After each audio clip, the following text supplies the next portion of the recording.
오늘 이 시간 하나님께서 우리 주시는 은혜의 말씀은 마태복음 16장 13절에서 18절 말씀입니다. 마태복음 16장 13절에서 18절 말씀입니다.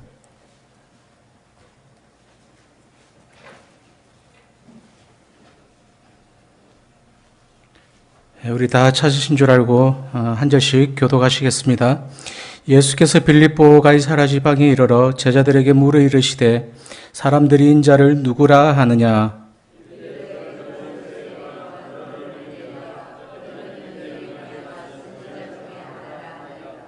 이르시되 너희는 나를 누구라 하느냐?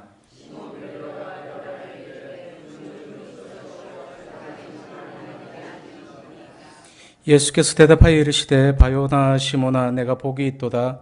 이를 내게 알게 한 이는 혈육이 아니요 하늘에 계신 내 아버지시니라. 또 내가 내게 이르노니 너는 베드로라. 내가 이 반석 위에 내 교회를 세우리니 엄부의 건세가 이기지 못하리라. 아멘. 요즘 한국교회가 우선적으로 회복해야 될 두 가지가 있다면 첫째는 사랑입니다. 오늘 말씀의 제목은 웨인 코데이로 목사님이 쓰신 책 세상을 가슴 뛰게 할 교회, 이 책을 인용했습니다. 이 책을 보면 교회는 처음부터 끝까지 사랑만 있는 공동체다. 교회가 사랑을 잃으면 다 잃은 것이다. 이런 정신을 가지고 교회 안에 사랑을 복구해야 한다는 것입니다. 하지만 그 사랑을 복구하기 위해서는 두 번째는 영성이 필요합니다. 왜 이 영성이 필요한가 하면 사랑의 회복이 절실하지만 안타깝게도 사랑은 요한 1서 4장 1절 말씀처럼 사랑하는 자들아 우리가 서로 사랑하자. 사랑은 하나님께 속한 것이니. 아멘. 그 사랑은 우리 안에 있지 않습니다. 그렇기 때문에 교회가 사랑을 회복하기 위해서는 영적인 공급이 필요하다는 것입니다. 세상을 가슴 뛰게 할 교회, 이 책을 보면 이런 부제가 있습니다. 하나님과 사람 모두에게 사랑받는 교회의 12가지 특징, 그러면서 12가지가 쭉 열거가 됩니다. 그런데 제가 주목하는 것은 12가지 특징 중에서 제일 먼저 나오는 것이 하나님의 임재의 굶주린 교회입니다. 거기에 나오는 11가지 덕목들도 다 하나같이 소중합니다. 예를 들면 이런 것입니다. 감사가 일상생활인 교회. 얼마나 아름다운 교회입니까? 가족만큼 서로 끈끈한 교회. 실수마저 기회로 삼는 교회. 또 나보다 남을 먼저 생각하는 교회. 이런 아름다운 덕목들이 쭉 열거가 되고 있는데요. 그런데 우리가 알아야 되는 것은 교회라는 곳이 이처럼 11가지 덕목이 다 구현된다 하더라도 하나님을 갈망하는 마음, 하나님의 임재에 목말라 하는 마음이 없다면 그 교회는 죄송하지만 병든 교회라고 하는 겁니다. 이미 첫 번째 항목에서 병이 들었는데 나머지 것들이 아무리 아름다우면 무슨 소용이 있겠습니까? 그래서 오늘 이것과 관련해서 우리 교회가 다른 그 어떤 것보다 정말 하나님의 임재를 갈망하면 좋겠다. 우리끼리 애쓰는 교회가 아니고 하나님으로부터 은혜를 공급받는 교회. 그래서 나는 원래 메마른 사람인데 원래 나는 사랑이 없는데 하나님의 그 풍성한 사랑을 공급받아서 그런 사람으로 바뀌어지는 은혜를 체험하는 교회. 이런 교회가 되어야겠다는 겁니다. 저는 오늘 마태복음 16장에서 이 교회의 태동과 관련해서 예수님께서 굉장히 중요한 말씀들을 주시는 이 본문을 가지고 특히 예수님께서 주시는 말씀들을 그대로 인용하면서 교회가 왜 영적인 공동체여야 하는지 이것에 대해서 여러분들과 은혜를 나누고자 합니다. 이것을 한 3가지 정도로 여러분들과 나누고 싶은데요. 교회가 영적인 공동체임을 보여주는 예수님의 표현 3가지 중에 첫 번째가 18절 말씀에서 말씀하시는 주님의 말씀입니다. 이 반석 위에 내 교회를 세우리니라는 표현입니다. 마태복음 16장을 보면 예수님께서 굉장히 중요한 질문을 2가지 던지십니다. 하나가 13절 말씀입니다. 예수께서 빌립보 가이사랴 지방에 이르러 제자들에게 물어 이르시되 사람들이 인자를 누구라 하느냐? 이것이 주님의 첫 번째 질문이고 두 번째 주님의 질문이 15절입니다. 이르시되 너희는 나를 누구라 하느냐. 사실 이 주님의 두 가지 질문은 굉장히 중요한 의미를 가지고 있습니다. 이렇게 주님께서 두 갈래로 질문을 하시니까 첫 번째 질문에 대해서 제자들이 이렇게 대답하지요. 14절 말씀입니다. 이르되 더러는 세례 요한, 더러는 엘리야, 어떤 이는 예레미야나 선지자 중에 하나라 하나이다. 그리고 두 번째 질문에 대해서 16절 말씀입니다. 시몬 베드로가 대답하여 이르되 주는 그리스도시요 살아계신 하나님의 아들이시니이다. 아멘. 여러분, 제가 이 말씀을 묵상하다가 바로 이거다.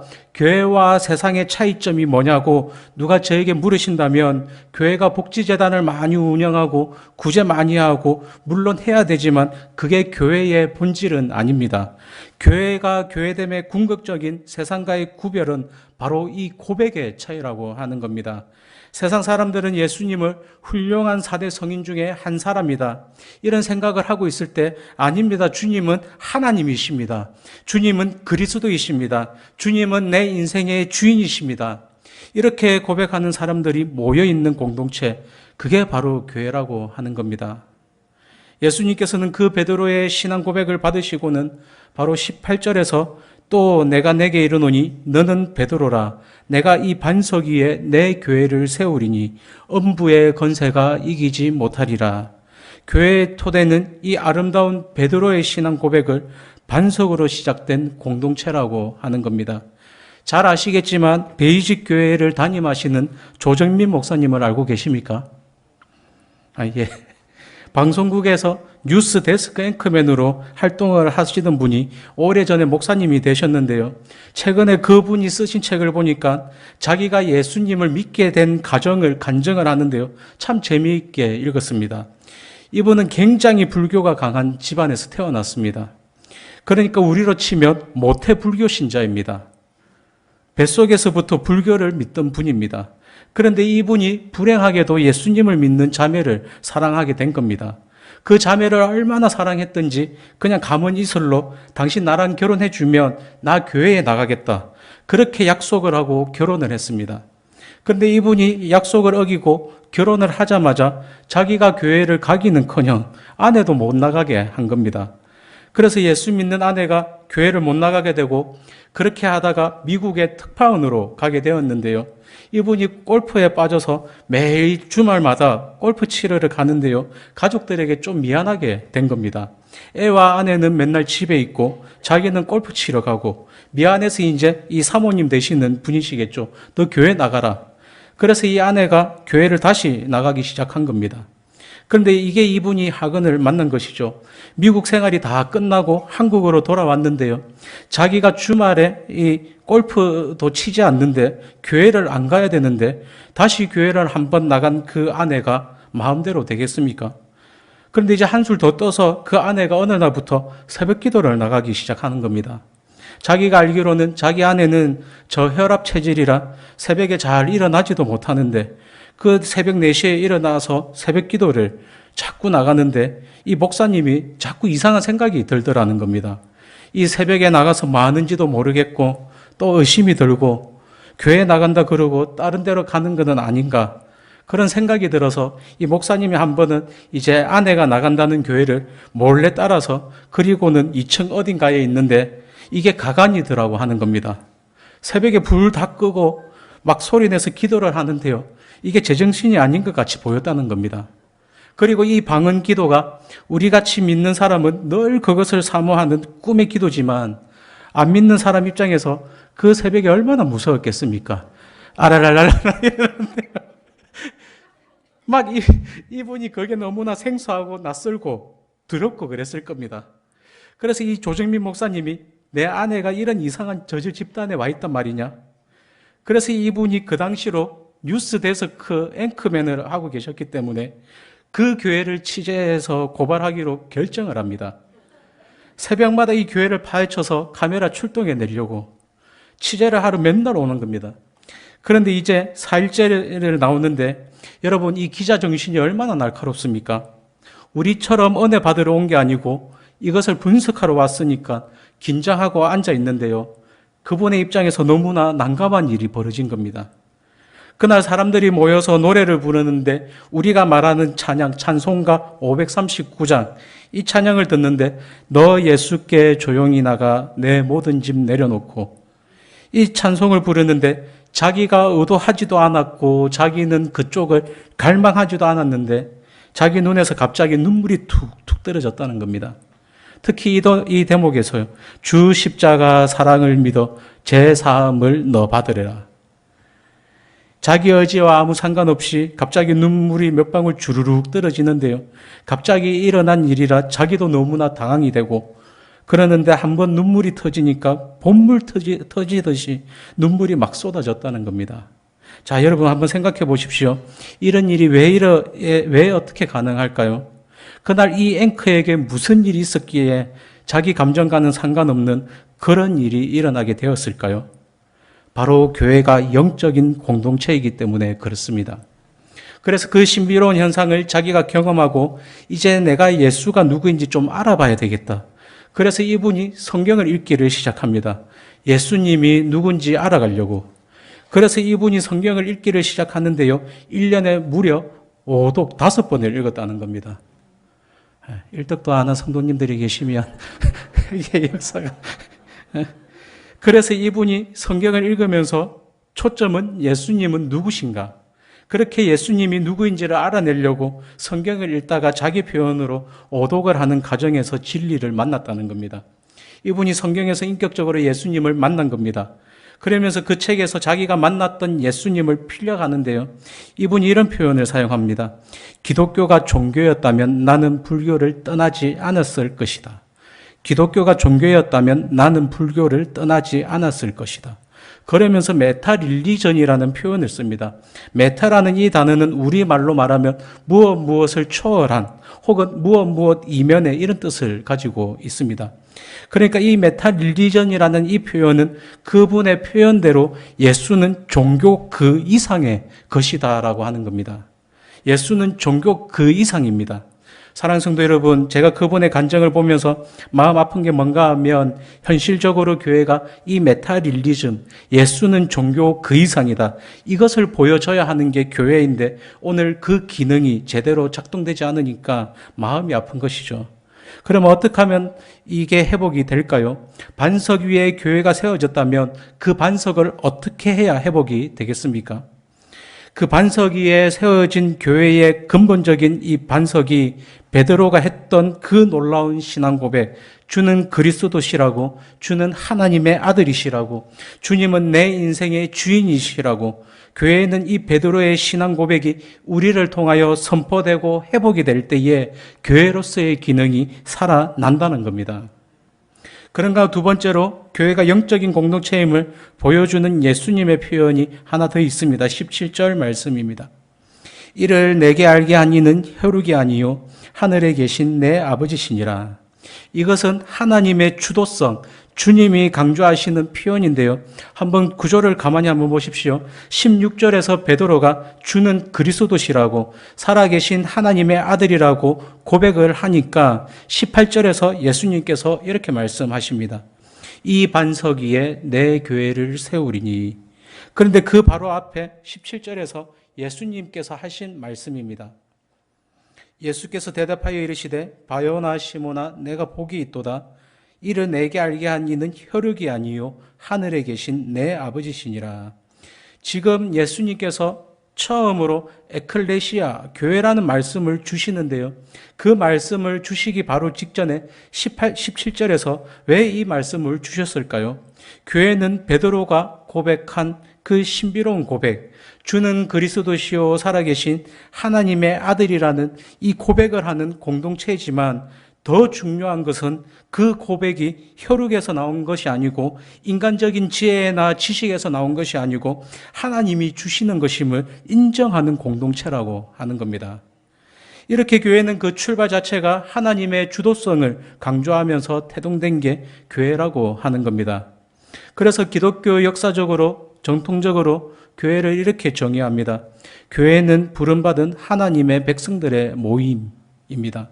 이게 거의 정통적인 교회에서 강조하는 교회론입니다. 이것이 정통적으로 교회를 정의하는 정의라면 여기에 무엇이 전제되어 있습니까? 교회가 부름받은 하나님의 백성들의 모임이라면 누가 불러주셨습니까? 누가 주도하셨습니까? 하나님이 불러주신 겁니다. 그래서 교회의 출발은 하나님의 주권성, 이것을 인정하는 곳이라는 겁니다.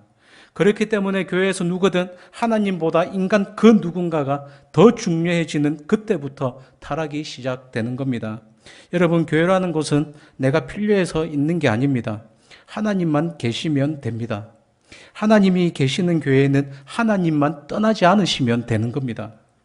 출발부터 하나님이 주도하셨고 하나님이 주권을 가지고 운행하고 계시는 하나님의 교회, 이것이 바로 주님께서 주신 두 번째 말씀의 핵심입니다. 마지막 세 번째는 교회가 영적인 공동체임을 보여주는 예수님의 표현이 하나 더 있습니다. 18절 하반절입니다. 음부의 권세가 이기지 못하리라. 아멘. 주님께서는 교회가 능력이라고 합니다. 어디까지 능력입니까?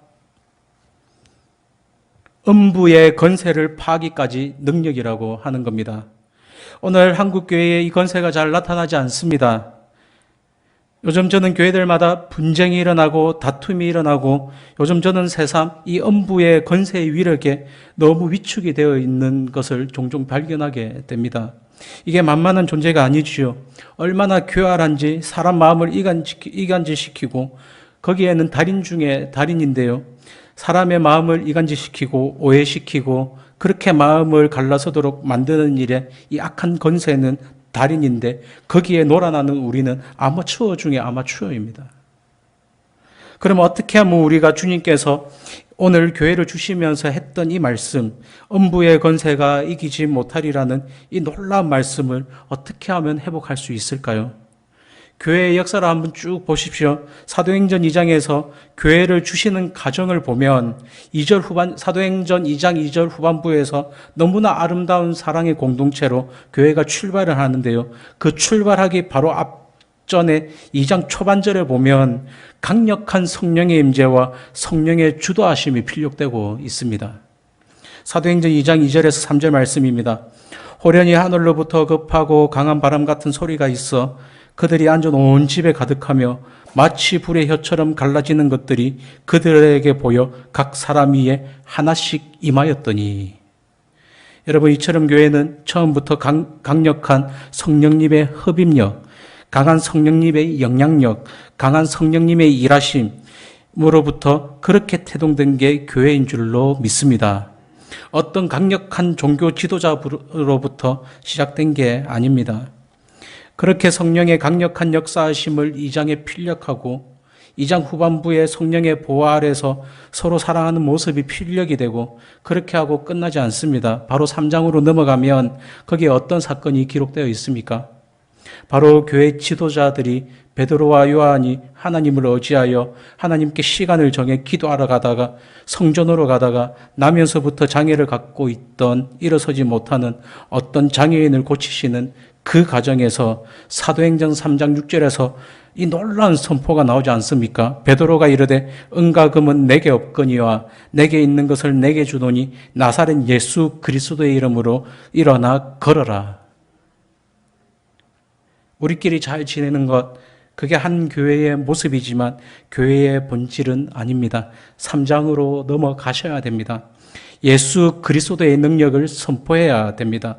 예수 이름의 능력을 경험해야 됩니다.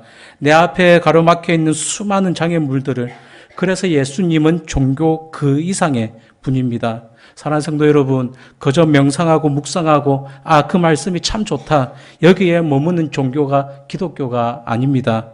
인격적으로 나를 주관하시는 하나님, 오늘도 내가 그분의 이름을 부를 때에, 오늘도 내가 그분의 이름을 가지고 그분의 능력을 선포할 때에 내 안에 산적해 있는 그 많은 문제들이 어떻게 하나님의 능력으로 이것들을 물리칠 수 있는가를 맛보고 경험하는 예수 그리스도, 그분은 종교 이상의 분임을 체험하는 저와 여러분들이 되시기를 바랍니다.